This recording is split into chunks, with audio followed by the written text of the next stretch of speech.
I tried so hard and got so far.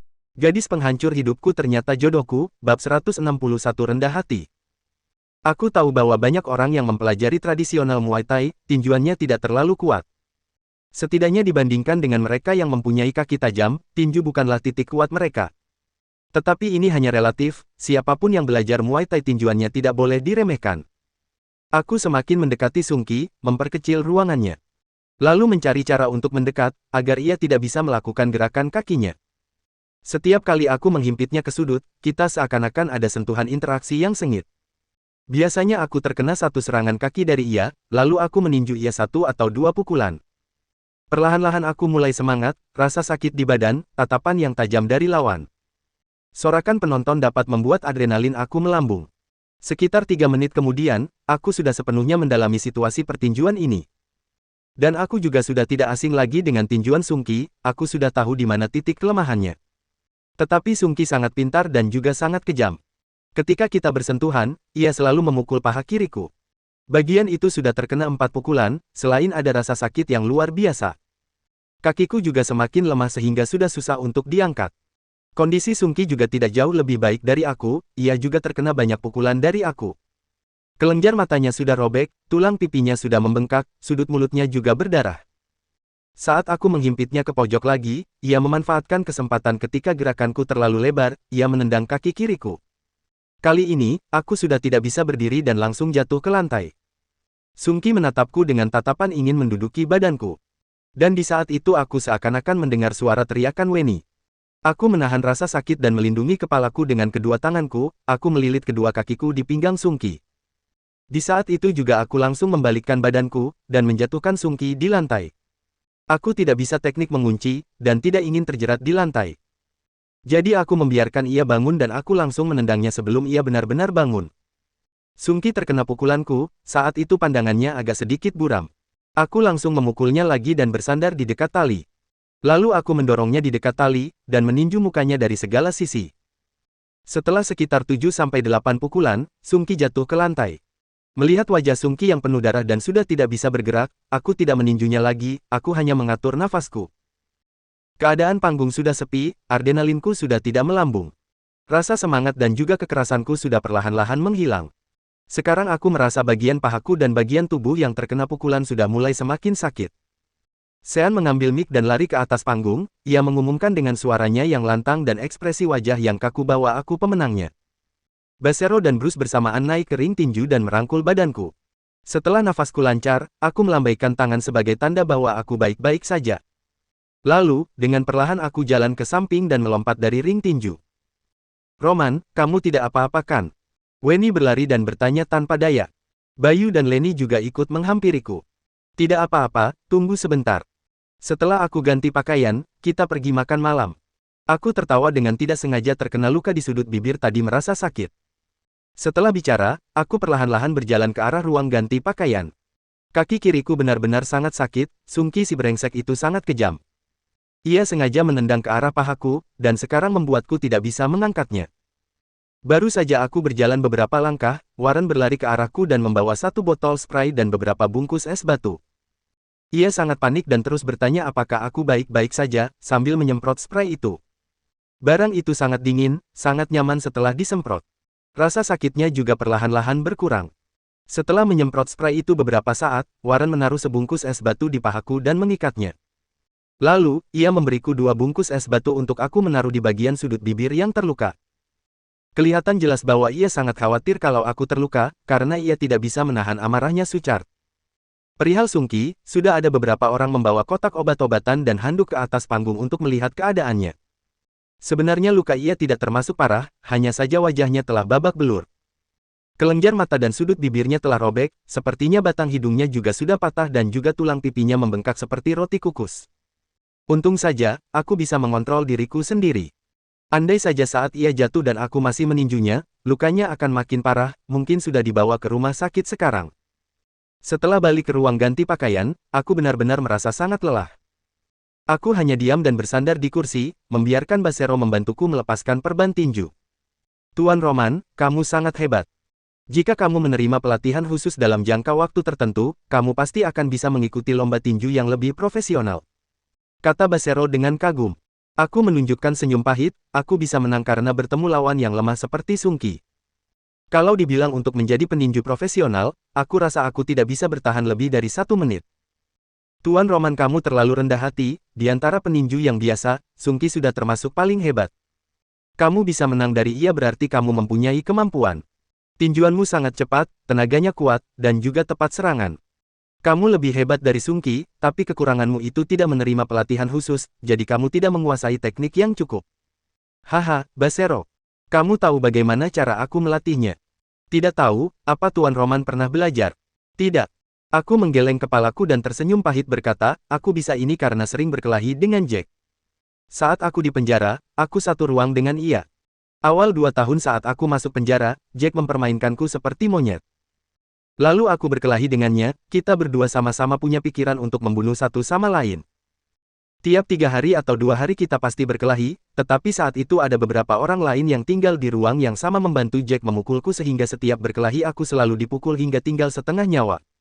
Kamu pasti sudah lihat luka di dadaku kan? Ini bekas luka berkelahi dengan Jack. Si brengsek itu menyuruh temannya menahanku, lalu menggunakan puntung rokok yang masih nyala, ditaruh di dadaku. Kalau diingat kembali, aku ingin memukulnya lagi. Basero sedikit terkejut, ternyata Tuan Roman dan Tuan Jack itu dulunya musuhan. Musuh yang ingin saling membunuh. Aku masuk penjara dengannya 2 tahun, lalu ada seorang teman bernama Adam Luo. Ia sangat ceroboh, benar-benar ceroboh. Setelah adanya Adam Luo yang membantuku, dengan terpaksa aku bisa seri dengan Jack. Abis itu, tidak tahu bagaimana caranya kita malah jadi teman. Tuan Roman, kamu dengan Tuan Jack ini seperti arti dari peribahasa, pahlawan yang saling menghargai. Kalau aku jadi kamu, tiap hari ada yang ngajak aku berkelahi mungkin aku juga akan berteman dengannya. Basero, kamu juga mengerti arti peribahasa itu? Mengerti, aku telah membaca banyak buku Tiongkok dan memahami beberapa idiom dan kiasan. Oh, kamu suka baca buku? Basero tertawa pelan, Tuan Roman, kalau aku bilang aku pernah kuliah, kamu percaya nggak? Aku sedikit terkejut, melihatnya dengan teliti dan mengangguk, percaya, kamu kelihatan berbeda dengan yang lain. Kamu sangat tenang, dan juga tahu sopan santun. Hahaha, terima kasih pujian Tuan Roman, aku memang pernah kuliah. Sudahlah, Tuan Roman duduk sebentar. Aku pergi bicara dengan Warren, orang suruhanku menjaga di luar dan tidak membiarkan siapapun masuk. Tuan Roman, apakah kamu butuh Warren untuk mengganti rugi uang? Basero bertanya, sambil melepaskan perban tinju. Aku menggeleng kepala, tidak perlu, suruh ia mentraktir kalian minum-minum saja, kalau aku tidak perlu. Basero berdiri sambil memberi hormat dengan tangan terlipat, lalu keluar dari ruang ganti pakaian. Gadis penghancur hidupku ternyata jodohku, bab 162 orang yang moralis. Kakiku masih sangat sakit, dan masih tidak ingin bergerak untuk sementara waktu, kemudian aku mengambil pakaian di lemari pakaian, mengeluarkan sebatang rokok dari saku celana dan menyalakannya, kemudian mengambil ponsel untuk membuka WeChat. Ada beberapa pesan yang dikirim oleh Elina di WeChat, pesan pertama adalah belasan menit yang lalu, pada saat itu aku baru saja memasuki ring tinju. Dan pesan yang terakhir adalah 2 menit yang lalu. Beberapa pesan Elina di WeChat, adalah 2 pertanyaan yang sama, yaitu, kamu tidak dalam masalah kan? Apakah sudah pergi dari bar? Ketika aku hendak membalas pesannya, tiba-tiba ada sebuah panggilan masuk yang muncul di layar ponselku, dan nama kontak yang muncul adalah Elina. Sepertinya, dia sangat khawatir kepadaku. Ketika aku mengangkat teleponnya, dan terdengar suara Elina yang cemas, Roman, ada apa denganmu, apakah kamu baik-baik saja, kenapa tidak membalas WeChatku? Aku tersenyum, Direktur Elina, aku tidak apa-apa. Tadi aku sedang bertinju dengan orang lain di ring tinju, ponselku disimpan di ruang ganti, dan baru saja melihat WeChat. Kamu bertinju dengan orang lain. Kenapa harus bertinju di ring tinju, lagi pula kamu bukanlah seorang petinju profesional, apakah kamu tidak tahu itu sangat bahaya? Karena aku memiliki konflik dengan orang itu, dan tidak ingin menyelesaikan dengan cara lain, jadi bertinju di atas ring, tenang saja, aku menang, tidak apa-apa. Elina menghela napas dengan pelan, tapi tidak berkata apa-apa. Direktur Elina, aku mandi dulu, dan aku akan pergi dari sini ketika sudah berganti pakaian, kemudian pergi makan cemilan malam, apakah kamu ingin keluar? Jika ingin keluar aku akan menyuruh orang untuk menjemputmu. Elina merenung sejenak, jam berapa sekarang? Belum sampai jam 23.30. Sudah terlalu malam. Baiklah kalau begitu, jika kamu lapar, aku akan bungkuskan untukmu. Elina tidak berkata apa-apa lagi. Setelah terdiam beberapa saat, tiba-tiba dia berkata, kamu mintalah seseorang untuk menjemputku, aku akan melihat bagaimana keadaanmu setelah ditinju oleh orang lain. Baiklah, setelah 15 menit tunggulah di bawah hotel, aku akan menyuruh Bruce untuk pergi menjemputmu, dan mengemudi mobil Toyota Hiace, yaitu mobil komersial itu. Sampai jumpa nanti. Sampai jumpa. Setelah menutup telepon dari Elina, aku mencari kontak Alan dan meneleponnya.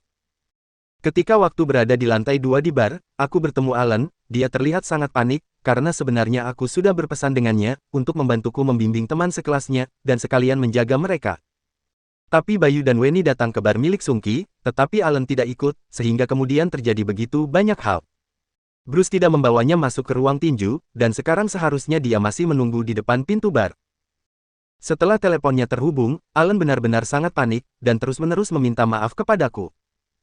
Aku memotongnya dengan sedikit tidak sabar, dan berkata masalah ini tidak menyalahkannya, aku akan berbicara dengan Bruce, dan aku menyuruhnya untuk segera pergi menjemput Elina sekarang.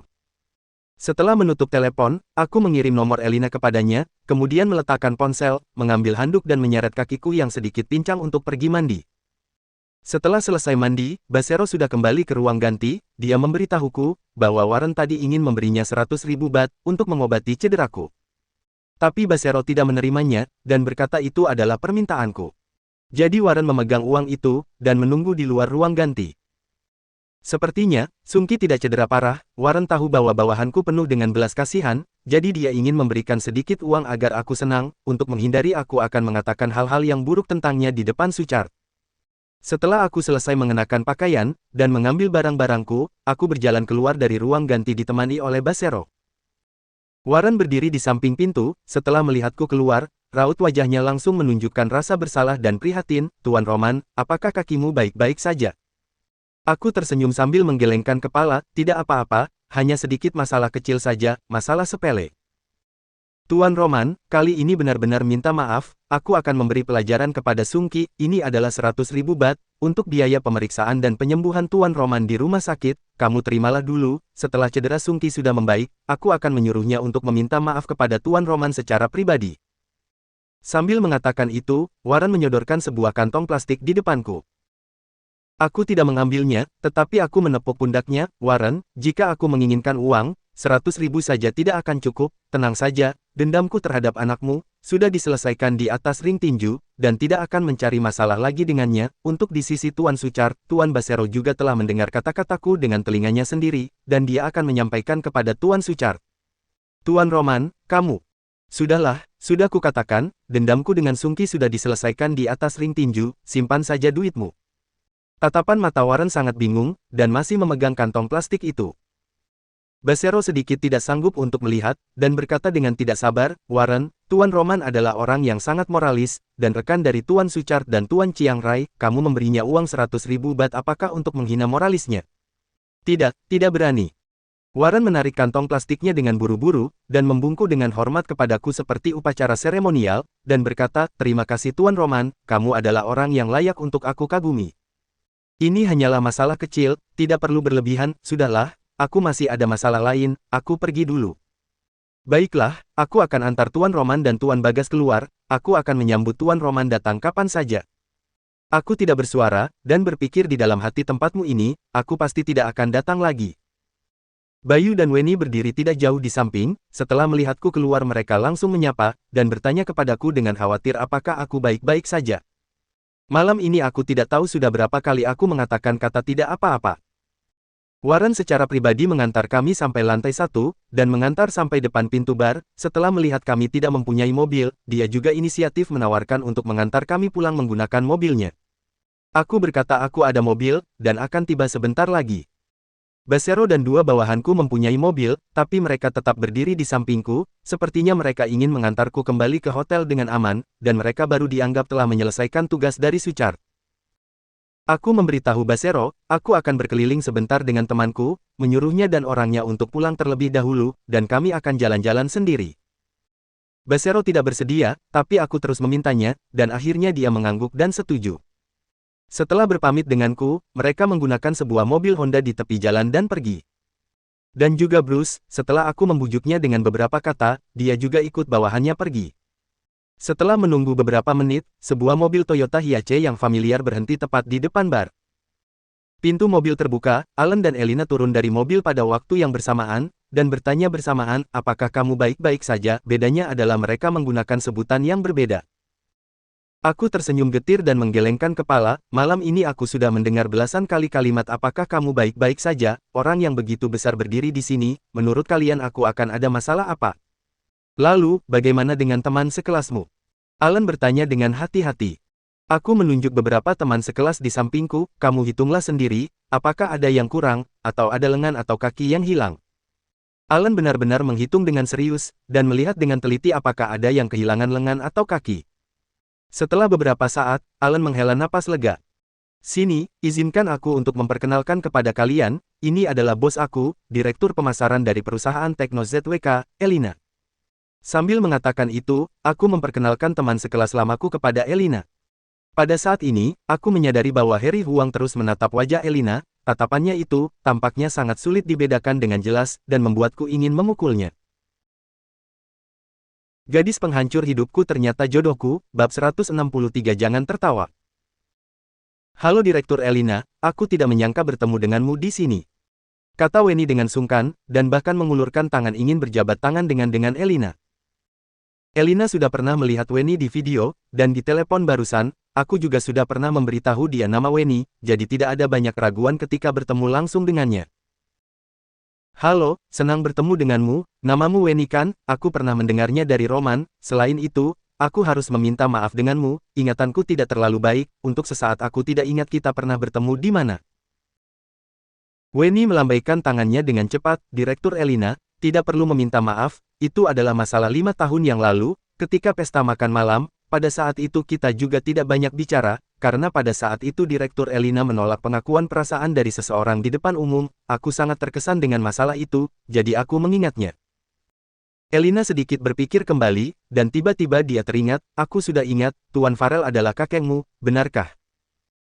Benar. Tidak heran, kamu terlihat sangat familiar, bisa dikatakan dunia ini benar-benar kecil, tidak diduga kamu dan Roman adalah teman kuliah. Sudahlah, ayo kita cari tempat untuk makan cemilan malam sambil mengobrol. Aku tahu jika seorang wanita mengobrol pasti tidak ada habisnya, jadi pada waktunya aku memotong pembicaraan mereka. Oke, ayo pergi, nanti baru dibicarakan lagi di mobil. Alan membuka pintu dengan tanggap, Elina dan Weni masuk ke dalam mobil terlebih dahulu, dan kemudian diikuti oleh Cindy Liu dan teman wanita lainnya. Roman, bosmu ini sangat cantik. Ketika orang lain sedang masuk ke dalam mobil, tiba-tiba Bayu mendekat dan berbisik kepadaku. Aku tersenyum, hehe, ia memang sangat cantik. Apakah ada sesuatu yang terjadi antara kamu dan dia? Bayu mengedipkan matanya kepadaku, dan raut wajahnya berubah menjadi sangat signifikan. Kentut, cepat naik ke mobil. Jangan berpura-pura, jika tidak ada apa-apa, apakah dia akan keluar tengah malam begini untuk makan cemilan denganmu? Dia kenal dengan Weni, dan dia keluar untuk bertemu dengan Weni. Bagaimana dia bisa tahu Weni ada di sini? Aku yang memberitahunya. Tidak, jelas-jelas tadi dia berkata jika dia tidak ingat kepada Weni. Kenapa omong kosongmu begitu banyak, cepat naik ke mobil. Aku sedikit tidak sabar, dan mendorong Bayu untuk masuk. Kemudian, aku menyadari Harry Huang masih berdiri di samping, dan memandangku dengan raut wajah yang sedikit canggung. Bengong apa, ayo naik ke mobil. Aku mengangkat daguku ke arah mobil. Raut wajah Harry Huang seperti sedang sembelit, setelah tersentak sejenak, dan berkata dengan tidak nyaman, Roman, tadi di bar, masalah di bar, aku minta maaf, aku tidak sengaja, aku sedikit gugup pada waktu itu, jadi nada bicaraku sedikit kasar, kamu jangan sampai menyimpan ke hati. Aku senyum acuh tak acuh, tidak apa-apa, aku tidak peduli, cepat masuk ke dalam mobil. Baik, terima kasih. Harry Huang mengangguk kepalanya penuh dengan rasa berterima kasih, kemudian masuk ke dalam mobil.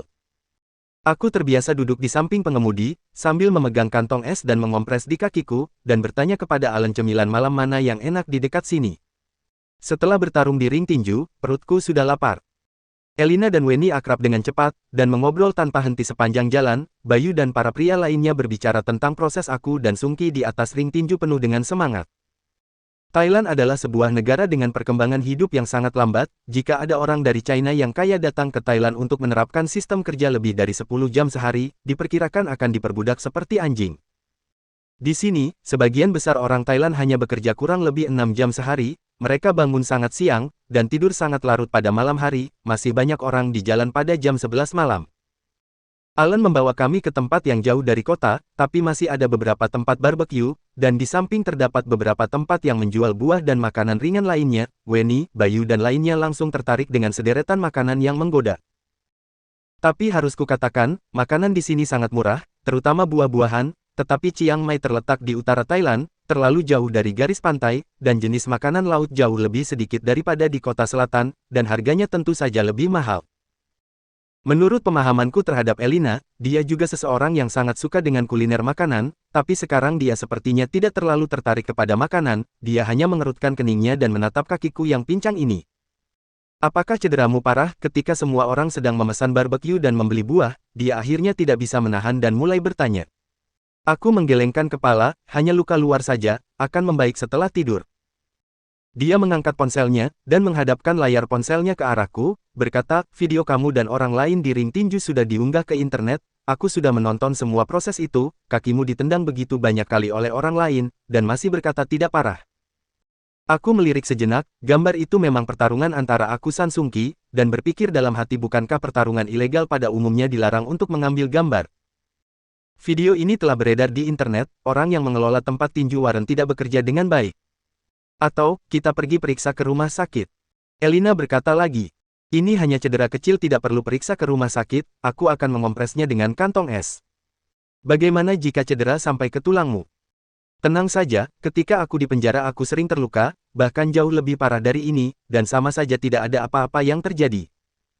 Elina menggelengkan kepalanya dengan tak berdaya, kalau begitu kamu harus perhatikan, jika merasa ada yang tidak beres, maka cepat pergi ke rumah sakit, jangan menganggap tubuhmu bukanlah sebuah masalah. Baiklah, akan aku perhatikan, jangan berbicara tentang ini lagi, kamu ingin makan apa? Sepertinya tidak ada yang ingin ku makan. Udang bakar arang, ikan laut panggang, kepiting kari, remis dimasak pedas apakah kamu suka, atau tom yum di sebelah sana, nasi goreng, atau durian? Aku tidak suka makan durian, dan yang lainnya, pesanlah apa yang kamu suka. Aku benar-benar sangat lapar, dan di sini ada beberapa jenis makanan yang aku suka. Setelah bertanya, Bayu Weni dan lainnya sudah memesan banyak makanan, Leni dan beberapa wanita lainnya juga berada di tempat buah sebelah dan membeli banyak sekali buah-buahan. Aku pergi ke beberapa tempat sebelah memesan beberapa porsi nasi goreng, dan sekaligus memesan kari kepiting serta remis dimasak pedas yang tidak tersedia di tempat barbecue, dan menyuruh mereka untuk menyajikan dan mengantarkannya. Ketika berbalik badan ke tempat barbecue, menemukan bahwa Elina dan Weni sedang berdiri bersama, dan sedang memilih barbecue dengan penuh minat. Ketika tadi aku bertanya kepadanya, dia masih berkata tidak ada yang ingin dia makan, tapi sekarang, setelah berbalik badan aku melihat nafsu makannya yang sangat besar. Sepertinya dia sedikit pendiam di depanku. Setelah menunggu beberapa barbecue dan beberapa makanan lezat lainnya disajikan, dia tampaknya jauh dari kata pendiam, dan bahkan makan lebih cepat dibandingkan dengan orang lain. Terakhir kali ketika pergi ke Jalan Ningman dengannya juga seperti ini, ketika dia bertemu dengan makanan yang lezat, dan ketika dia sedang bekerja benar-benar seperti dua orang yang berbeda. Tadi aku tidak mempunyai nafsu makan, tapi tiba-tiba aku merasa lapar, mungkin karena aku makan terlalu sedikit saat makan malam. Sepertinya dia merasakan tatapanku yang tersenyum, dan dia menjelaskan dengan suara yang pelan. Makanlah yang banyak kalau lapar. Jangan tertawa. Mendengar kata-katanya ini, aku tidak bisa menahan dan aku tertawa. Dia melototiku dengan tatapan dinginnya, kemudian menundukkan kepalanya melanjutkan memakan makanannya. Weni yang duduk di sebelahnya meliriknya sekilas, dan berbalik menatapku. Dari pandangan mata Weni, aku merasakan sebuah makna yang tidak bisa dijelaskan. Gadis penghancur hidupku ternyata jodohku, bab 164 menyentuh. Dia pasti bisa melihat hubungan aku dan Elina yang sangat tidak jelas, dan pasti juga tahu ketidakjelasan ini mewakili apa. Aku juga tahu perasaannya kepadaku, tapi aku tidak tahu kapan itu dimulai, dan juga tidak tahu sebenarnya apa yang membuatnya tertarik kepadaku. Untuk hal ini, aku sangat sulit untuk mengerti, sulit untuk membayangkan seorang wanita yang tidak berbicara banyak denganku selama 4 tahun di perguruan tinggi, dan baru ketemu lagi setelah 7 tahun kemudian, dan menyadari bahwa dia mempunyai perasaan kepadaku. Bahkan aku sendiri tidak percaya jika hal ini dibicarakan, tapi aku benar-benar merasakannya. Kecuali perasaan diriku sendiri yang salah, dan menebak sembarangan. Karena pembicaraanku dengan Elina, dan tatapannya yang ambigu, di meja makan tiba-tiba menjadi sunyi, selain Weni, Bayu dan Leni juga menatapku dan Elina dengan rasa penasaran. Kelihatannya Elina sedikit malu-malu, dan hanya menundukkan kepalanya untuk memakan sesuatu, tapi wajahnya yang lembut itu perlahan memerah. Oh iya, siapa yang menyuruh kalian ke bar itu? Untuk mengatasi rasa canggung, aku mencari topik asal-asalan dan bertanya. Dia yang membawa kami ke sana. Bayu menunjuk Harry Huang. Harry Huang sedikit kesal, sebelumnya aku pernah mendengar dari temanku bahwa suasana di sana sangat bagus, jadi aku baru mengusulkan untuk pergi ke sana, siapa tahu tempatnya seperti itu, ini salahku. Bayu tertawa, ketika di bar, Roman menyuruhmu untuk mentraktir kami makan, minum dan bersenang-senang, apakah kamu ingat? Harry Huang menjadi sangat canggung, dan wajahnya memerah. Apa yang kamu lakukan Bayu? Pada saat itu Harry Huang juga dengan niat baik ingin mengganti rugi dengan uangnya untuk menyelesaikan masalah. Lagi pula masalahnya sudah lewat, buat apa dibahas lagi? Leni menamparkan lengan Bayu dengan sedikit rasa ketidakpuasan. Hanya bercanda, jangan terlalu serius. Kata Bayu dengan tertawa sambil menggosok lengannya. Harry Huang tiba-tiba tersenyum ramah, sebagai seorang pria harus menepati omongannya, cemilan malam hari ini aku yang traktir, pesanlah apa yang kalian inginkan, jangan sungkan, dan untuk pengeluaran bermain besok juga aku yang bayar. Aih, Bayu hanya bercanda saja, mengapa kamu menganggap dengan serius? Iya, sudah dikatakan bahwa semua pengeluaran jalan-jalan ini akan dibayar masing-masing, jika membiarkanmu sendiri yang mengeluarkan semuanya, kami akan merasa bersalah. Aku juga tertawa dan menyambung pembicaraan mereka, Harry Huang, pada saat itu aku juga hanya bercanda, kamu jangan simpan ke hati, atau makanan kali ini kamu yang bayar, dan pengeluaran besok akan dibayar masing-masing, bagaimana? Setelah merenung sejenak, dia mengangguk kepalanya dengan enggan, baiklah. Makanan kali ini aku yang bayar, semuanya makan dan minumlah dengan baik, ayo, aku bersulang untuk semuanya. Oh iya, tagihan di bar, apakah sudah dibayar? Setelah mengambil gelas bir, aku tiba-tiba teringat masalah ini. Harry Huang dan Weni saling memandang satu sama lain, dan pada akhirnya mereka menggelengkan kepala. Tidak ada yang bayar, di bar itu memesan terlebih dahulu dan membayarnya nanti, aku ingat ketika pergi langsung mengikutimu turun, dan tidak ada yang bayar. Ya sudahlah kalau tidak bayar, anggap saja mereka mengalami sedikit kerugian tagihan air, mari bersulang. Sambil mengatakan itu, aku mengangkat gelas bir di tanganku. Ketika di bar aku baru saja duduk dan pantatku saja belum panas dan sudah terjadi masalah, baru saja meminum beberapa gelas bir, dan seleraku sudah bangkit tapi sangat tidak memuaskan. Dengan suasana barbecue sekarang ini, gairah minumku juga meningkat. Setelah mengatasi topik yang canggung tadi, Harry Huang dan Bayu mulai bersemangat kembali, setelah Weni terdiam beberapa saat, lalu mengobrol dengan Elina dengan sangat senang seperti tidak ada yang terjadi. Ketika sedang meminum, dan Cindy Liu yang sedang melihat ponsel tiba-tiba berkata, Roman, kamu sudah terkenal.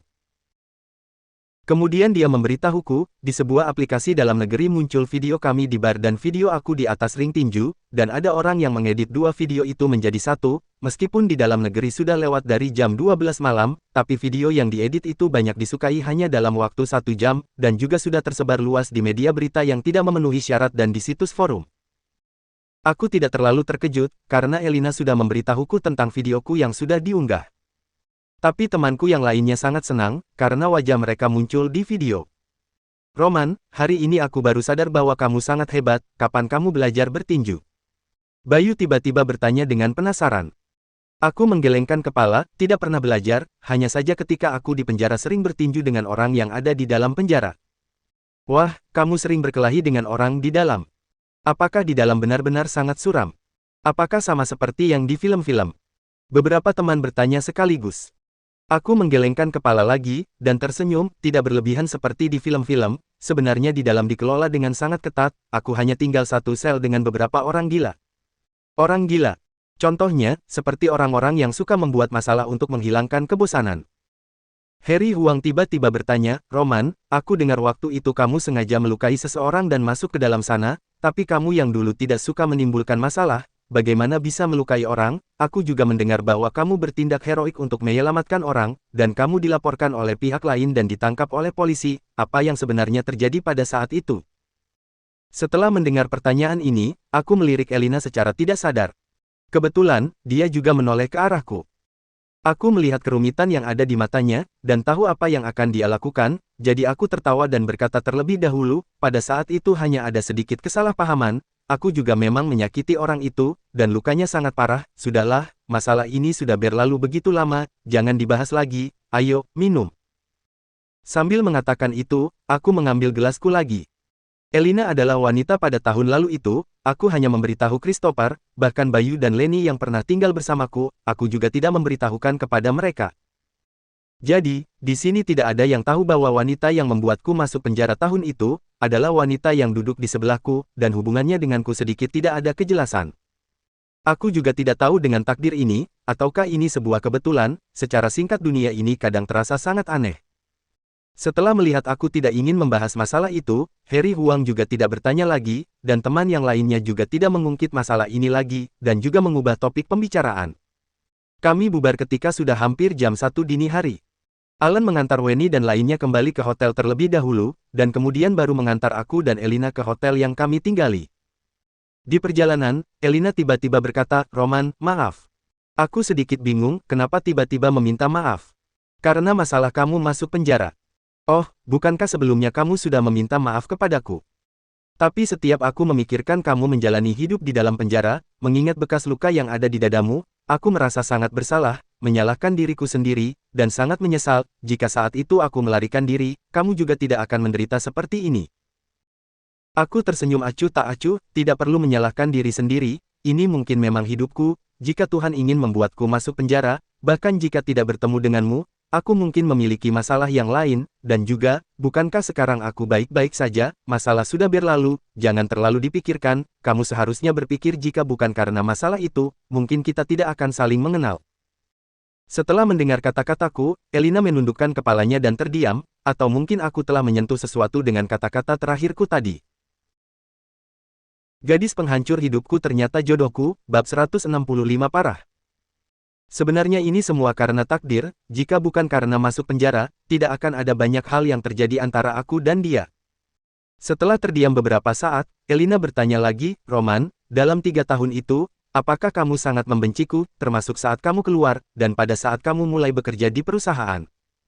Aku mengangguk dengan jujur, sebelumnya memang ada sedikit kebencian, pada saat itu aku pikir kamu tahu kondisiku, dan berpikir kamu tidak akan menolong saat orang lain dalam kesusahan. Elina menundukkan kepalanya, "Sebenarnya ini salahku, seharusnya aku tidak melarikan diri, kupikir setelah memberitahu Paman Chris dia akan mengurus masalah itu dengan baik, sebenarnya aku bertanya lagi kepadanya, pada saat itu dia berkata bahwa kamu baik-baik saja, sampai ketika aku bertemu lagi denganmu, aku meneleponnya dan bertanya kepadanya dan aku baru tahu kebenarannya, dia berkata bahwa keluargaku yang berpesan untuk melakukan semua itu, karena masalah ini, aku bertengkar dengan keluargaku." Aku tersenyum, lagi pula semua ini sudah berlalu, lupakan saja masalah ini, tidak ada artinya mengungkit masalah yang sudah berlalu, bukankah sekarang aku baik-baik saja? Aku tidak akan mengungkitnya lagi, oh iya, aku masih ingin meminta maaf denganmu, saat beberapa hari yang lalu ketika kamu kembali ke hotel setelah minum, aku tidak seharusnya berkata seperti itu kepadamu, ini salahku, maaf. Aku tercengang sejenak, dan berkata sambil tersenyum, tidak apa-apa, aku tahu kamu melakukan itu demi kebaikanku. Setelah diingat-ingat sekarang, aku terlalu egois, terlalu memaksakan pendapatku kepadamu, tidak seharusnya aku melakukan itu, kamu mempunyai prinsip sendiri, mengasihi teman-teman, Jack pernah membantuku, jika karena kepentingan pribadi dan mengasingkan dia, mungkin kamu akan berubah menjadi orang yang berbeda, dan tidak menjadi dirimu yang sebenarnya.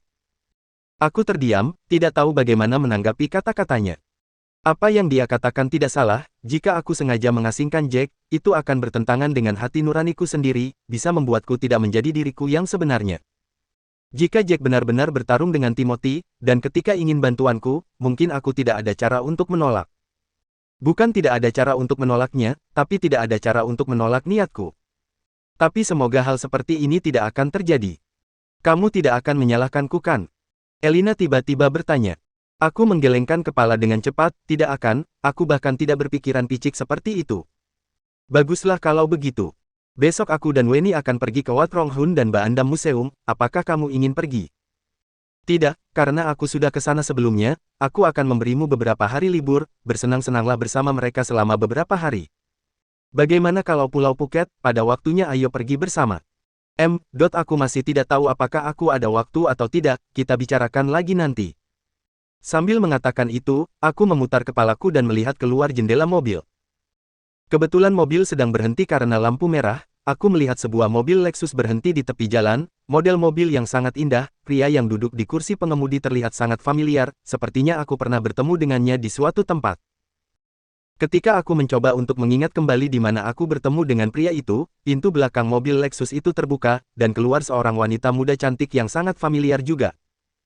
Aku tercengang sejenak, aku ingat wanita itu, setelah pergi ke klub di pinggiran kota dan bertemu dengan Suchard dan Hekensu, dan ketika Jack mengantarku pulang, dan menjemput kekasihnya di tengah perjalanan, dia bernama Alisa, adalah seseorang yang berdarah campuran, dan di bahunya ada tato kupu-kupu yang sangat realistis.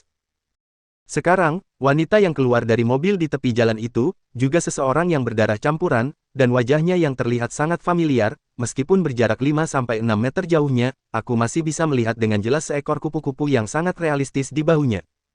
Dia adalah kekasihnya Jack, Alisa.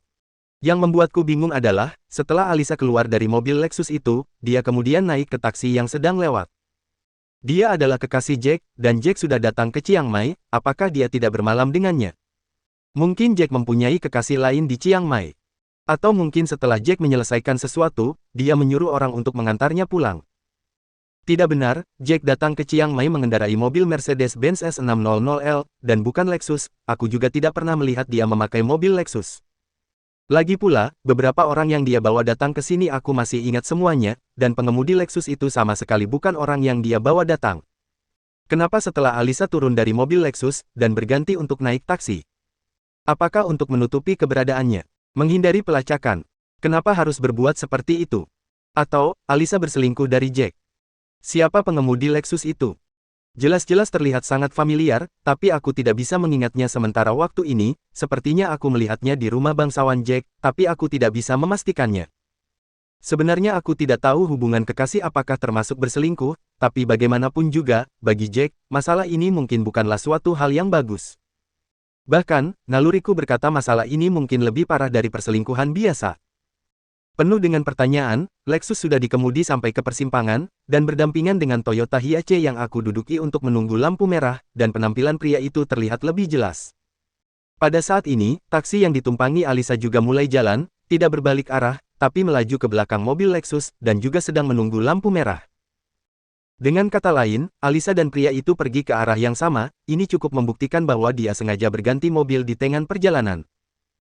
Aku menyuruh Alan untuk bergerak lebih lambat, setelah menunggu lampu hijau menyala, setelah Lexus itu melaju pergi, aku memotret nomor plat mobilnya menggunakan ponselku. Tapi aku tidak menyuruh Alan untuk mengikuti mobil itu, karena ada Elina di sini, aku takut akan terjadi sesuatu di luar dugaan. Setelah sampai ke hotel, aku dan Elina naik ke lantai atas, setelah berpamitan di depan pintu, kami masuk ke kamar masing-masing. Begitu aku masuk, aku mengeluarkan ponselku dan menelepon Jack. Jack mengangkat teleponnya setelah berdering beberapa saat, suaranya terdengar lesu, ternyata dia sudah tertidur. Jack, apakah malam ini kamu ada berkencan dengan Alisa? Aku langsung bertanya ke titik poinnya. Jack sedikit bingung, tidak ada, aku agak lelah hari ini. Tidak ingin mencari seorang wanita, kenapa bertanya seperti ini, apakah ada masalah? Tadi aku bertemu dengannya di jalan, dia turun dari mobil Lexus di persimpangan, dan berganti naik taksi, pengemudi Lexus itu terlihat sedikit familiar, tapi aku tidak ingat di mana aku pernah bertemu dengannya. Sambil mengatakan itu, aku memberitahunya nomor plat mobil Lexus itu. Apakah kamu yakin dengan nomor plat ini? Suara Jack berubah menjadi sangat serius. 100% yakin, aku juga memotretnya menggunakan ponselku, apakah perlu aku kirim kepadamu?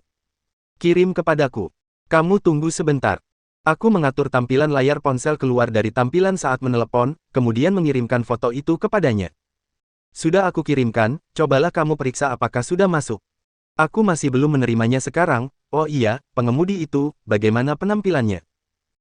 Aku memikirkannya dengan teliti, berumuran 30-an, matanya kecil, dua alisnya sangat rapi dan tebal, tapi lebih ringan, potongan rambutnya sangat pendek, dan garis rambutnya sedikit tinggi, tapi tidak sampai botak, postur tubuhnya, dia duduk di dalam mobil, tidak bisa melihat dengan jelas postur tubuhnya, tapi melihat dari segi bahu dan lengannya, kemungkinan postur tubuhnya kurang lebih sama dengan punyaku. Setelah aku selesai berbicara, tiba-tiba di telepon menjadi sangat sunyi, Jack tidak bersuara, tidak tahu apa yang sedang dia lakukan.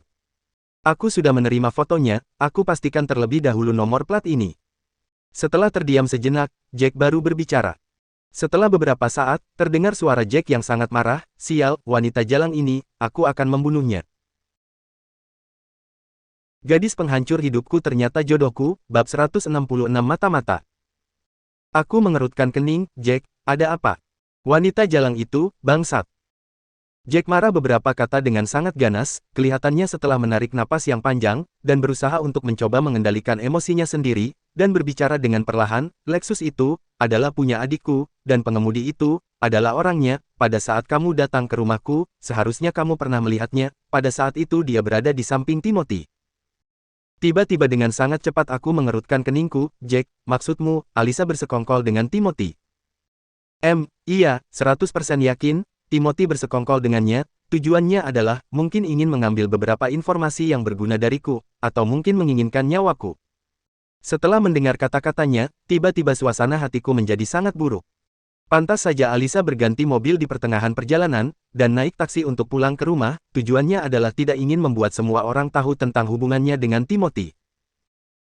Wanita jalang itu, pantas tiba-tiba dia meneleponku dan berkata merindukanku. Aku bahkan tidak memberitahunya bahwa aku telah datang ke Chiang Mai, dia meneleponku, hanyalah saran dari Timothy, dan ingin bertemu denganku. Aku tidak bisa menahan dan bertanya, "Jack, kamu memberitahu siapa saja tentang kamu datang ke Chiang Mai?"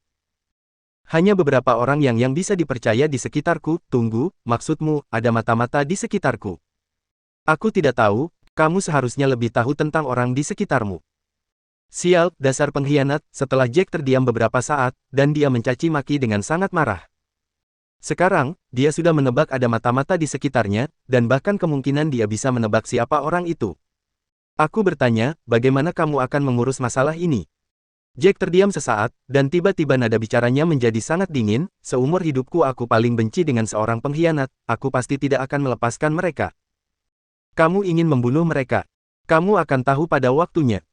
Aku tidak bertanya lagi, dan hanya berkata, "Kamu harus berhati-hati, dan akan lebih baik jika kamu memanggil beberapa orang yang dapat dipercaya, lagi pula Chiang Mai bukanlah wilayah di bawah kendalimu." Tenang saja, dia tidak akan sembarangan membuat kekacauan di Chiang Mai, karena jika dia memancing kemarahan Suchard, maka kedepannya dia tidak ada kesempatan untuk bekerja sama dengan Suchard. Tetap saja harus sedikit lebih memperhatikannya, berhati-hati tidak akan mudah membuat sebuah kesalahan dan akan berkembang stabil untuk waktu yang lama. Aku bisa." "Oh iya, Roman, bukankah beberapa hari ini kamu akan membawa teman-temanmu ke Baandam Museum?" "Iya, mereka ingin pergi ke sana." "Kalau begitu kalian jangan membawanya ke Chiang Rai terlebih dahulu, saat ini di sana sedang tidak aman." "Baiklah, aku akan mengingatnya." "Oh iya, aku dengar-dengar kamu mendapat masalah di bar Warren malam ini." Setelah mendengar pertanyaan ini, aku tidak bisa menahan dan tertawa. "Informasimu benar-benar sangat cepat dan akurat. Suchard yang memberitahuku, di sini adalah wilayah di bawah kendalinya, dia tahu kamu adalah saudaraku, dan dia akan memberitahuku ketika ada sesuatu yang terjadi." Ini sedikit merepotkan, orang-orang Suchard yang datang untuk menyelesaikannya. Aku bahkan mendengar bahwa kamu memukul anak banci Warren dengan sangat parah di atas ring tinju. Sebenarnya aku hanya memukulnya sekali. Pukulan yang sangat bagus, dari awal aku sangat tidak menyukai bocah itu, di luar penampilannya berpura-pura menjadi seseorang yang terhormat, dan pada kenyataannya adalah seseorang yang gila yang tidak bermoralis. Alasan aku memukulnya di atas ring, karena aku tidak menyukainya. "Haha, kamu masih saja sama seperti dulu, sudahlah, jangan mengobrol lagi, kamu istirahatlah lebih awal." Setelah menutup telepon dari Jack, aku melemparkan ponselku ke tempat tidur, kemudian melepaskan pakaian dan masuk ke kamar mandi untuk mandi. Petik 2. Ketika air yang dingin membasuhi tubuhku, di dalam hatiku merasa seperti ada sesuatu yang besar akan terjadi. Jack mungkin tidak bisa menghindari untuk berperang dengan Timothy, dan ini hanya masalah waktu saja. Saudara kandung menjadi musuh, masalah seperti ini tidak hanya muncul di novel dan film-film, dan juga ada di kehidupan nyata, terutama dalam keluarga yang kaya. Jika pertarungannya benar-benar terjadi, itu adalah perang yang sangat besar. Akan sangat mematikan. Jack pernah berkata, bahwa Timothy mempunyai hubungan dengan orang di wilayah Bree, dan orang di keluarganya juga banyak yang mengikuti Timothy, karena banyak orang yang tidak ingin berada di jalan yang benar, merasa bahwa itu jauh lebih cepat dibandingkan dengan bisnis sebelumnya, terutama anak muda yang masih sangat energik, mereka merasa bahwa seorang pria harus melakukan sesuatu bisnis yang besar dan kuat, meskipun akan adanya pertumpahan darah. Dengan kata lain, kekuatan Timothy juga kurang lebih seperti Jack, jika melakukannya tidak ada kepastian siapa yang akan menang dan kalah. Dan cara yang paling mudah, adalah diam-diam menghabisi Jack, hanya dengan kematiannya, orang-orangnya akan kehilangan pemimpin dan tidak tahu harus berbuat apa, pada saat itu Timothy akan mengajak untuk bertindak, atau memaksa dan atau bahkan menggunakannya sebagai umpan, dan seluruh keluarga Du secara alami akan jatuh ke tangan Timothy. Dengan cara diam-diamnya ini akan membuat orang tidak bisa mencegahnya, terutama membeli orang-orang di sekitar Jack, itu akan membuatnya lebih berbahaya. Dengan hal yang sama, hanya dengan kematian Timothy, Jack tidak akan ada ancaman apapun lagi. Tapi aku berharap dia bisa segera memenangkan pertempuran ini, tidak peduli metode apa yang akan dia gunakan. Setelah mandi dengan air dingin, setelah seluruh tubuh terasa lebih nyaman, aku berbaring dengan nyaman di atas tempat tidur, dan terus mengompres kakiku dengan kantong es yang suhunya sudah meningkat, dan mengambil ponsel dengan tangan satunya. Seharian aku tidak melihat grup WeChat, di dalam ada beberapa ratus pesan, aku membuka riwayat obrolan dan melihatnya satu per satu. Tidak lama kemudian, aku menemukan video yang berhubungan denganku, video itu diedit menjadi satu, dan ada ratusan pesan di bawah yang sedang membahas masalah ini. Harry Huang dan Bayu beberapa kali menggambarkan seluruh kejadian itu di dalam grup, proses kerusuhan aku dengan orang asing itu dan proses aku memukul Sungki di atas ring tinju, itu adalah poin utama yang mereka bahas. Di dalam grup ada 20-an teman sekelas yang tidak datang ke Thailand, mereka sangat tertarik dengan videonya dan seluruh proses kejadian itu, dan terus bertanya kepada Harry Huang dan Bayu tanpa henti. Tidak lama kemudian, beberapa teman sekelas yang ke Thailand juga ikut bergabung membahas, dan di grup menjadi sangat ramai. Pada waktu itu banyak teman sekelas yang menandai namaku, setelah aku selesai membaca riwayat obrolan, aku mengatakan beberapa kata saja, kemudian mematikan ponsel dan menutup mata untuk tidur. Setelah berkelahi, aku sedikit lelah, dan badanku sakit, besok tidak harus bekerja, dan aku bisa tidur bermalas-malasan. Keesokan harinya, aku bangun jam 9-an, ketika aku ingin membalikkan badan, aku merasa seluruh otot di tubuhku sangat pegal, mungkin karena sudah lama tidak berolahraga, kemarin secara tiba-tiba berkelahi dengan orang, dan otot-ototku tidak bisa beradaptasi. Dan juga, kaki sebelah kiriku sedikit lebih baik dibandingkan kemarin, meskipun masih sangat sakit. Dengan keadaan tak berdaya, aku berbaring sebentar di atas tempat tidur, mengambil ponselku dan membuka WeChat, dan melihat Weni dan Leni serta beberapa teman wanita lainnya sedang mengobrol di grup. Aku menelepon Alan, menyuruhnya untuk datang menjemputku terlebih dahulu, dan kemudian pergi menjemput Weni dan lainnya. Setelah menutup telepon, aku berbaring sebentar, kemudian bangun untuk mencuci muka dan gosok gigi.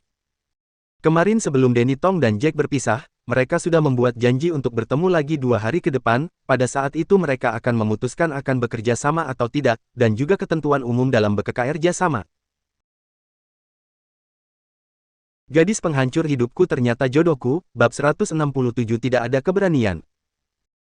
Dalam 2 hari ini Danny Tong masih terus menyibukkan dirinya untuk menginspeksi proyeknya, membaca beberapa laporan analisis serta mencari pengacara lokal dan lain-lain, dan juga jika tidak ada hal yang penting dia pasti tidak akan mencariku, pokoknya dia sangat sibuk, apalagi setelah dia tahu bahwa aku akan berkumpul bersama dengan teman-temanku. Dan Elina, dia memberiku libur dalam beberapa hari ini, jadi dalam 2 hari ini aku akan menemani Bayu dan juga Weni untuk jalan-jalan.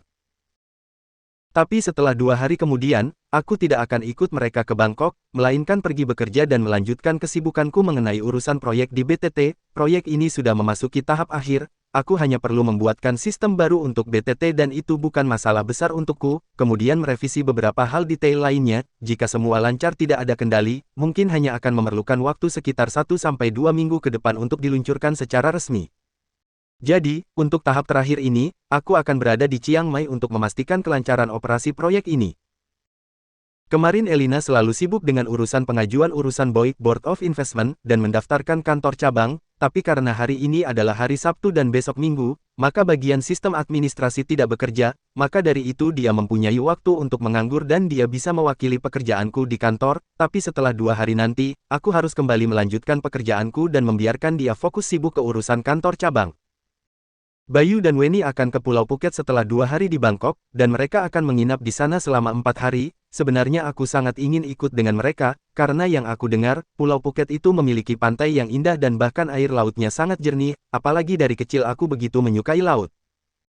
Jika nanti proyek ini berjalan dengan lancar, dan keuangan memungkinkan, mungkin aku akan menyusul mereka ke Pulau Phuket untuk berkumpul dengan Weni dan lainnya.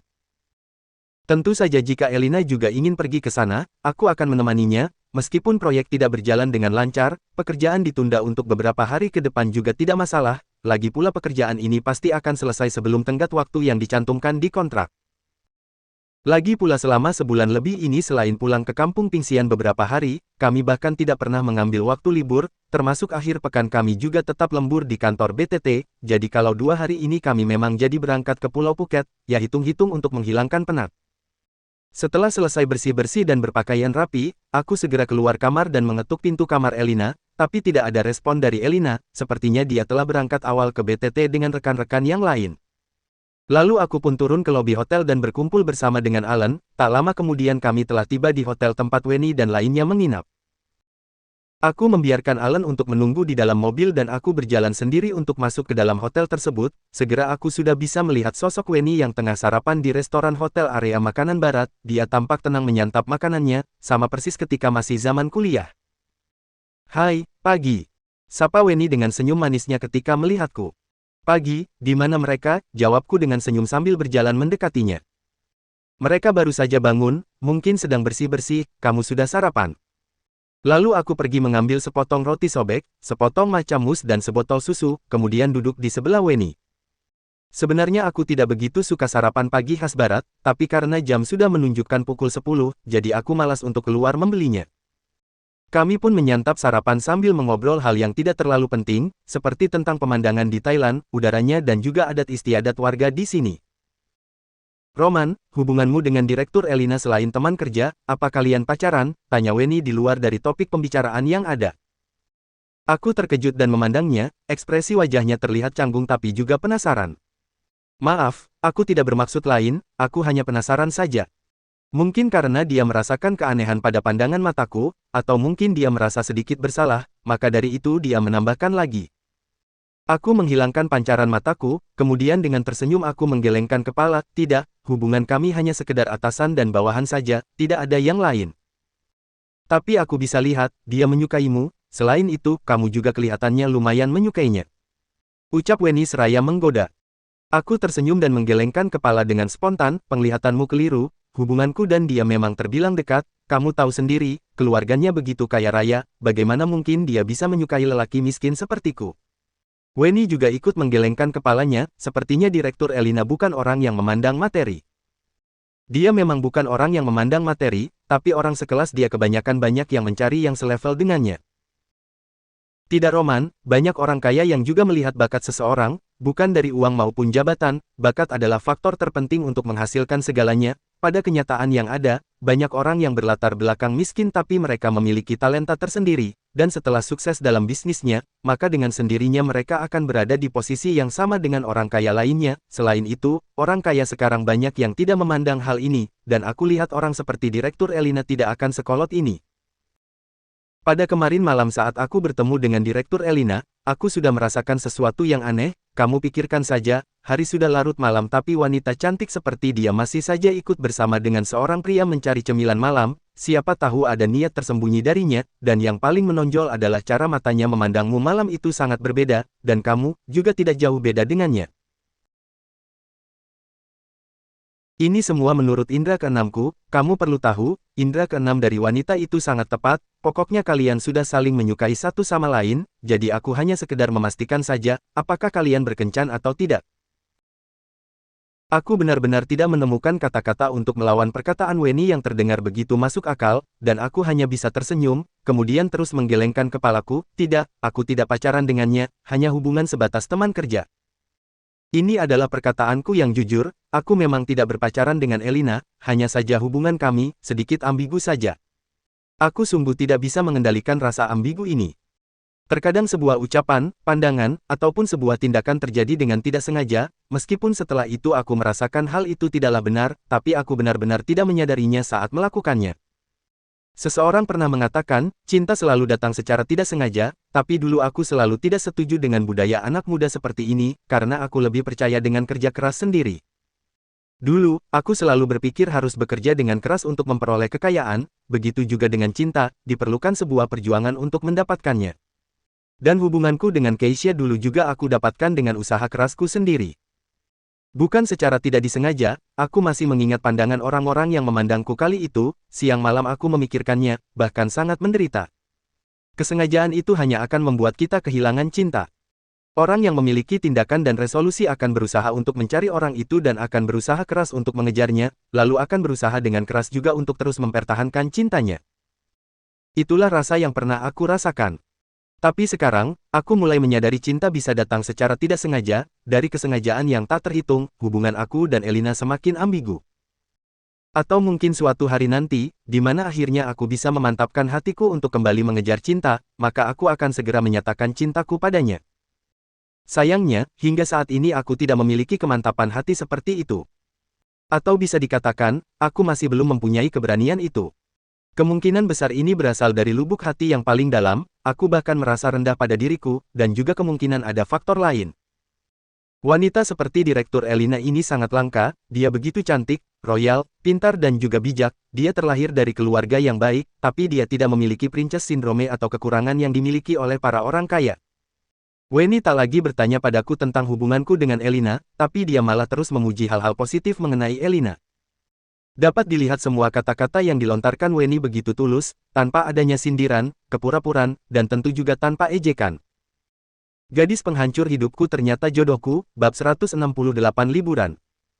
Elina memang seperti yang dikatakannya, memiliki banyak kelebihan, tetapi juga memiliki kelemahan, seperti keras kepala, dan sombong. Tapi setelah mengenal dia dalam waktu yang lama, aku menyadari kelemahannya perlahan-lahan mulai lenyap, dan kelebihannya meningkat secara bertahap, dan semakin terlihat dengan jelas. Tidak tahu apakah ini yang dinamakan dirinya selalu terlihat indah di mataku, dan tidak tahu apakah mataku dibutakan oleh perasaan cinta ini. Aku hanya tahu, dengan kelebihannya yang semakin meningkat, itu adalah salah satu alasanku untuk tidak berani menembus lapisan hubungan itu.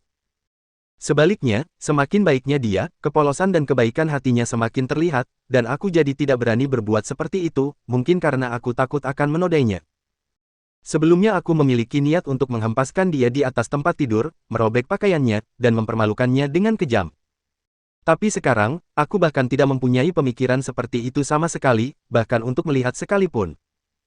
Bahkan ketika melihat senyumannya yang secerah bunga musim panas di festival Songkran, gadis yang bahagia seperti seekor kupu-kupu yang sedang terbang indah, pada saat itu aku juga tidak berani menembus lapisan hubungan yang tipis itu.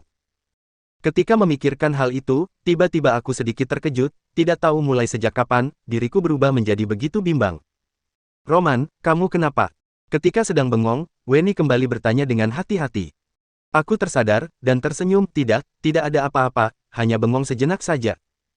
Maaf, seharusnya aku tidak bertanya kepadamu dengan pertanyaan yang begitu canggung, aku tahu akan sulit untuk menjawabnya. Tidak apa-apa, ayo sarapan, Bayu dan Leni mungkin sudah bersiap-siap untuk turun. Mungkin sebentar lagi. Weni melirik sejenak jam tangannya yang kelihatan berharga di pergelangan tangannya. Baru saja selesai membicarakannya, sekelompok orang keluar dari lift yang tak jauh dari sini, itu adalah Bayu dan Leni serta yang lainnya. Weni melambaikan tangan kepada mereka. Ingin sarapan apa? Di sini ada makanan khas barat, atau ingin makan di luar? Berjalan beberapa menit dari sini ada beberapa restoran, ada bihun, mie, bubur dan lain-lain. Aku bertanya ketika mereka mendekat. Makan di sini saja, bagaimana dengan kalian? Sambil mengatakan itu, Bayu berjalan sendiri ke arah stand di depan untuk mengambil makanan. Ini sudah siang, makan di sini saja, dan setelah selesai makan kita langsung berangkat ke Chiang Rai.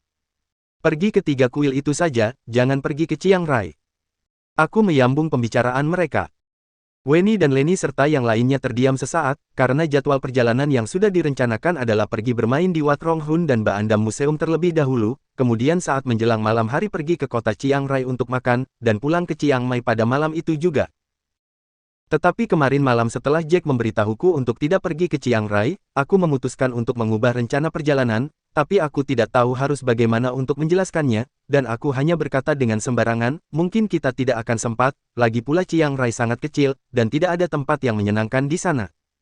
Bukankah sudah dikatakan akan pulang pada malam hari, lagi pula kan ada mobil. Makan di sini saja, dan pergi ke Jalan Ningman, setelah selesai makan masih ada waktu untuk berjalan-jalan sebentar. Pada akhirnya sepertinya aku menemukan alasan yang lebih masuk akal. Weni dan Leni serta yang lainnya sepertinya juga merasa lebih masuk akal, dan tidak bertanya lagi, mereka hanya mengangguk setuju. Setelah sarapan, kami keluar dan naik ke mobil Toyota Hiace, dan Alan mengendari mobil ke Wat Rong Hun.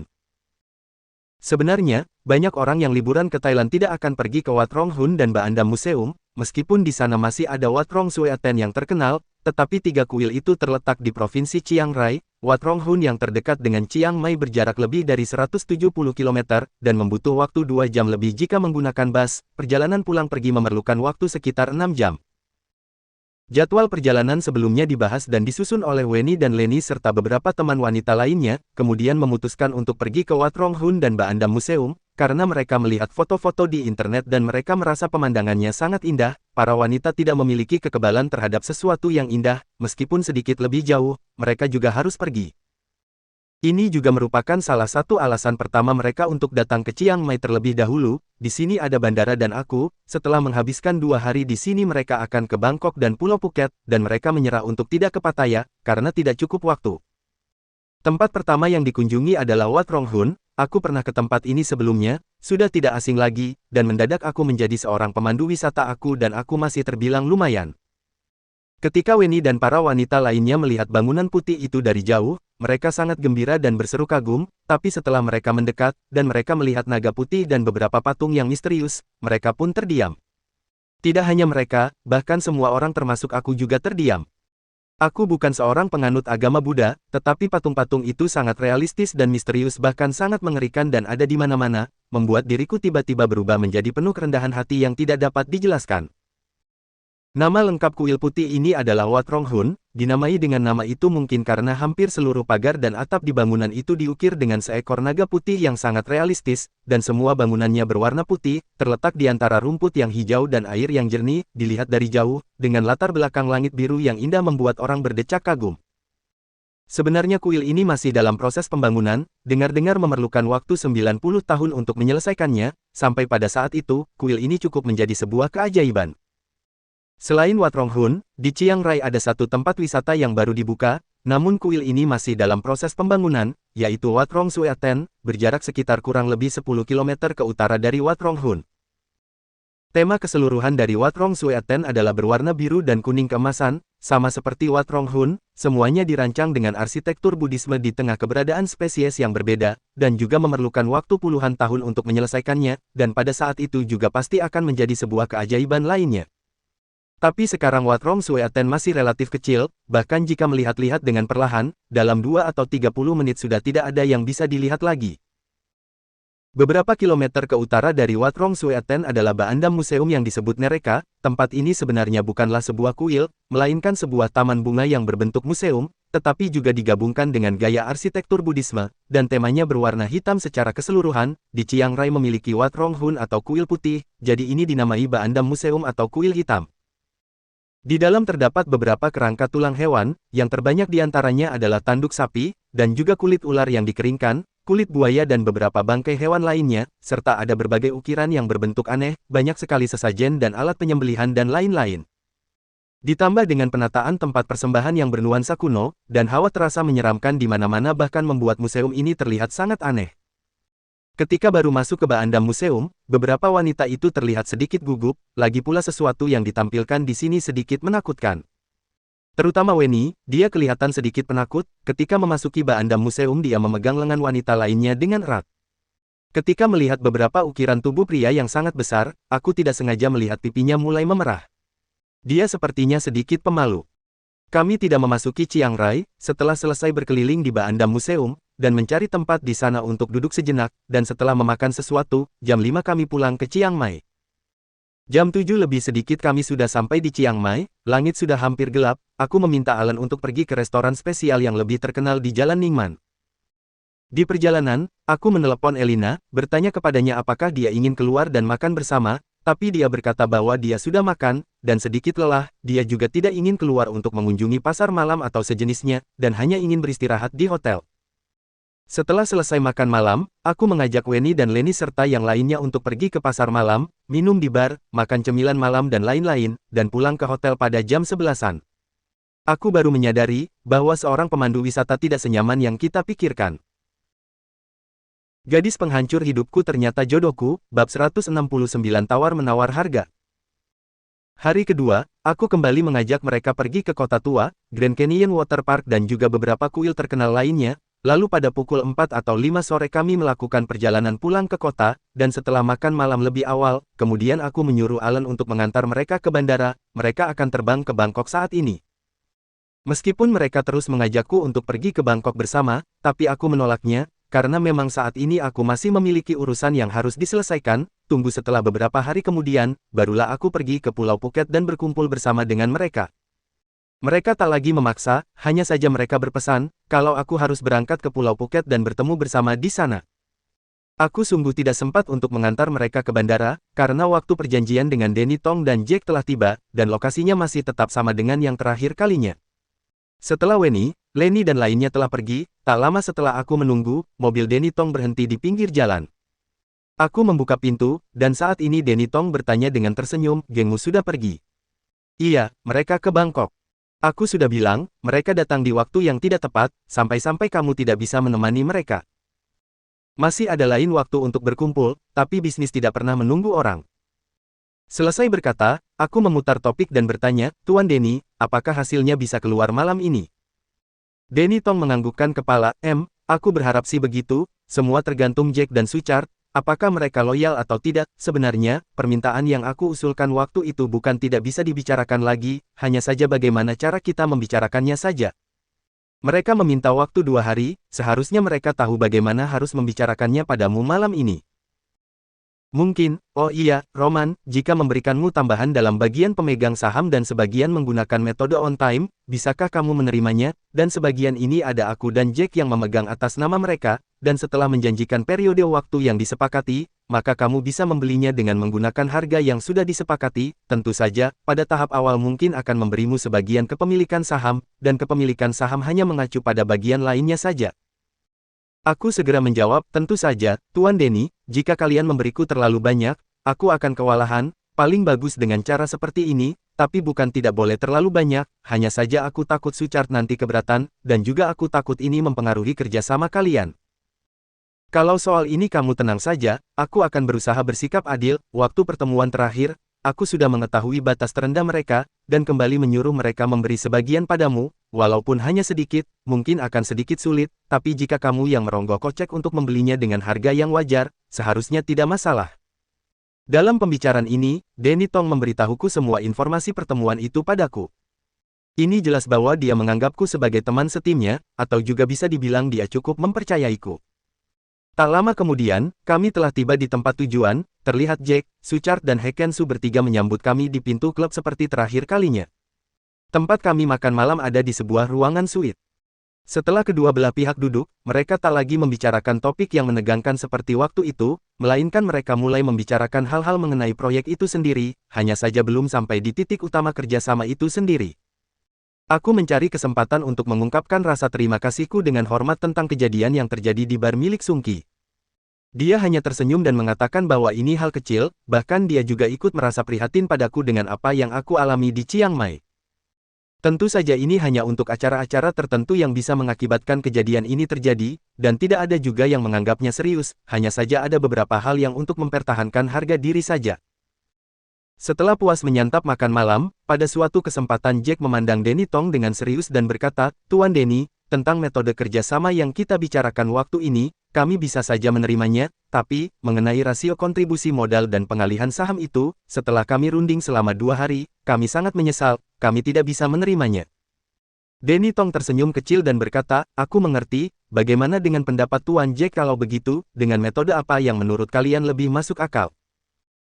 Tuan Danny waktu ini pernah berkata, bahwa sumber daya dan pengalaman perusahaan kalian membutuhkan teknologi dan pendanaan tenaga kerja, selain itu kami bertanggung jawab atas itu, tapi kami hanya bisa menerima 10% saja, dan tetap dengan pembagian 49% dan 51% untuk kedua belah pihak. Selain itu, bagian dari Roman, kami sudah memberikan 2 poin untuk dia, ini merupakan proporsi yang cukup besar yang bisa kami terima.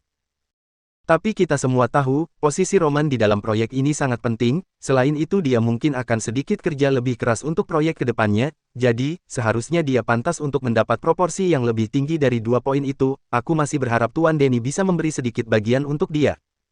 Tidak. Begitu Jack menyampaikan kata-kata ini, Danny Tong segera menggelengkan kepalanya, dan berkata, Tuan Jack, aku sama sekali tidak keberatan dengan bagian roman itu, aku memang sudah memberikan sebagian opsi padanya, hanya saja nantinya, aku membicarakan jika nanti kita sudah bekerja sama, kita kembali membahas bagiannya. Tapi, yang Tuan Jack katakan 10% itu, maaf, aku juga keberatan dengan ini, dan juga efek dari perusahaan kami lebih dari harga yang ditawarkan, apalagi aku masih harus bertanggung jawab atas pekerjaan, jadi menurut pandangan aku ini tidak adil.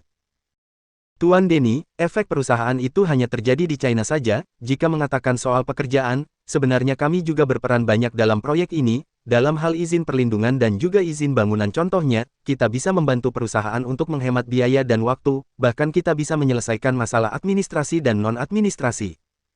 Jika kamu mencari kerjasama dengan perusahaan real estate lainnya, mereka pasti tidak akan bisa memenuhi kedua poin di atas, tapi kami bisa menjamin kedua poin yang diberikan.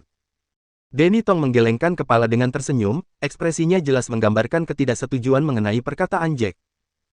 Dengan beginilah, akhirnya kedua pihak mulai tawar-menawar harga, dan aku hanya bertugas menerjemahkan pembicaraan mereka kepada Suchard dan Hekensu, tapi kebanyakan aku tidak bisa mengimbangi kecepatan percakapan mereka, aku hanya bisa menyampaikan poin-poin penting kepada mereka.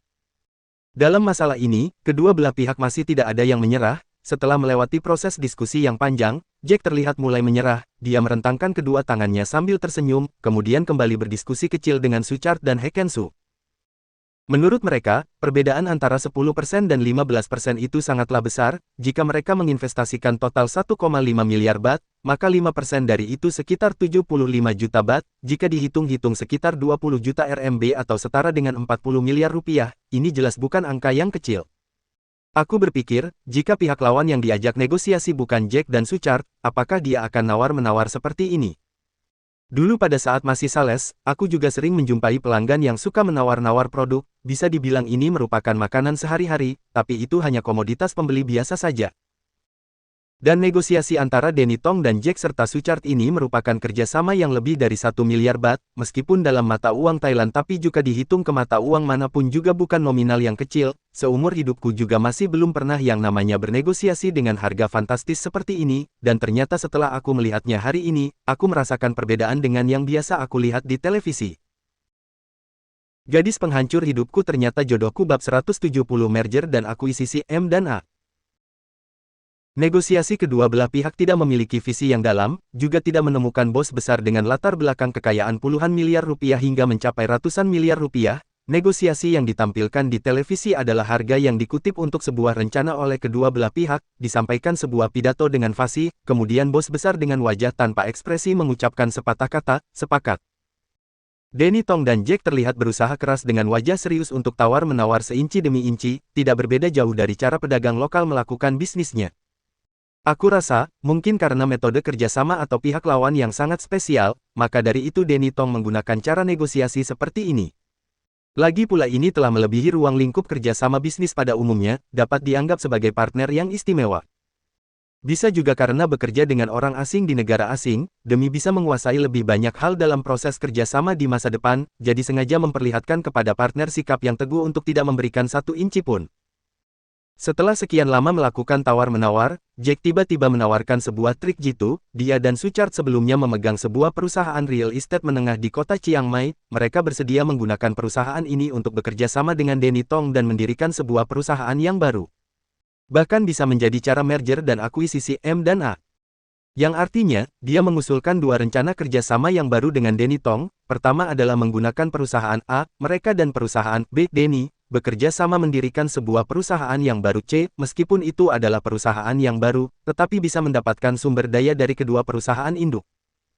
Rencana kedua adalah meminta Danny untuk mengakuisisi perusahaan A, mereka. Setelah diakuisisi, perusahaan ini masih perusahaan A, namun dikendalikan oleh Danny Tong, dan menata ulang struktur organisasi inti, pengendali yang sebenarnya digantikan oleh Danny Tong.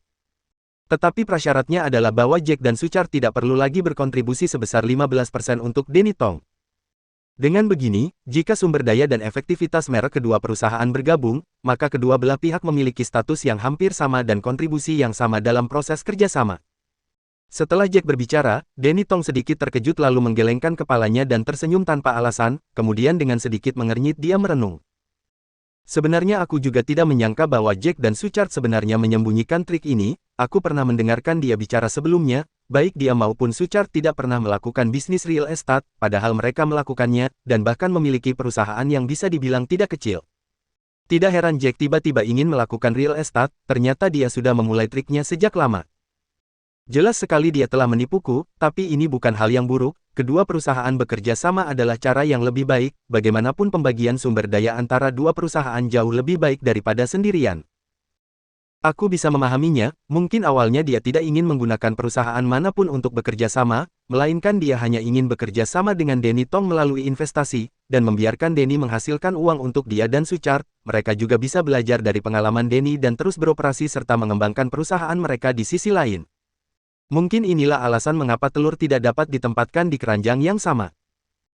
Bisa juga dia sudah lama berpikir untuk membawa perusahaan itu keluar untuk bekerja sama, dan dia baru menunjukkannya sekarang. Mungkin dia ingin mencari tahu batasan Danny Tong, supaya dapat memperjuangkan lebih banyak efektivitas atau menghindari membayar terlalu banyak dalam bernegosiasi. Alasan mengapa dia tidak memberitahuku tentang masalah ini bukan karena dia tidak percaya padaku, melainkan karena dia tidak ingin menyusahkanku. Karena jika aku memberitahu Danny Tong tentang masalah itu, maka semua rahasia dia akan diketahui oleh pihak lain, namun jika aku tidak memberitahu Danny Tong, maka pasti akan menyebabkan ketidakpuasan Danny Tong terhadapku. Begitulah cara kerja sebagai perantara, tidak dapat berbuat salah pada kedua sisi, jadi dia sekalian menyembunyikannya dariku agar aku tidak bersalah pada keduanya. Tentu saja ada kemungkinan juga dia merasa tidak perlu memberitahuku, karena itu adalah bisnisnya dengan Suchard, paling banyak dia hanya menambahkan satu orang yaitu Hekensu. Sedangkan aku hanya teman dia sebelumnya, bukan partner. Roman, aku benar-benar minta maaf, aku tidak bermaksud untuk menyembunyikannya darimu, apalagi tidak percaya kepadamu, ini hanya cara berbisnis. Mungkin dia membaca pikiranku, jadi Jack segera meminta maaf. Aku tersenyum, tidak apa-apa, aku mengerti. Baguslah kalau kamu mengerti, kamu juga sudah melihatnya, persyaratan dari Tuan Danny agak sulit untuk kami terima, di bawah keputusasaan kami baru mengusulkan kerja sama seperti itu, ini adalah ketulusan terbesar bagiku dan Suchard, karena itu berarti bahwa kami harus menyerahkan hak pengendali atas perusahaan kami kepada Tuan Danny. Setelah mengatakannya, Jack berbalik menghadap Danny Tong dan bertanya, Tuan Danny, manakah dua cara kerjasama yang lebih kamu minati? Danny Tong menggelengkan kepalanya sambil tersenyum, Tuan Jack, kedua jenis dari rencana penggabungan perusahaan dan M&A yang kamu sebutkan memerlukan terlalu banyak modal dan membutuhkan terlalu banyak waktu, hanya melakukan penilaian itu saja membutuhkan banyak waktu, maaf aku tidak punya kesabaran itu. Kalau begitu opsi pertama. Jack tidak merasa terkejut sama sekali, dari awal dia sudah menebak Danny akan berkata demikian. Tuan Jack tak usah buru-buru, opsi pertama juga sama membutuhkan banyak waktu, karena aku tidak tahu struktur perusahaan kalian, aku memerlukan waktu untuk mengevaluasi dan menganalisis informasi tentang berbagai aspek seperti efektivitas merek, teknologi, dan sumber daya tim.